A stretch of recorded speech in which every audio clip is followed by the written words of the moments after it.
Hello बच्चों, आज हम देखेंगे फ्रूट्स नेम इंग्लिश में और हिंदी में। Cherry, cherry. Dragon fruit, dragon fruit. Star fruit, कमरक। कोकोनट, नारियल। फिग, अंजीर। Strawberry, strawberry. जैक फ्रूट, कटहल।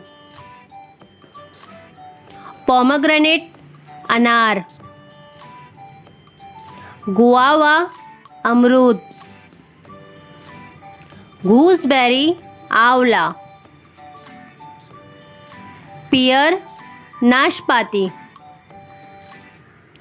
वाटरमेलन, तरबूज। मैंगो, आम। ग्रेप्स, अंगूर।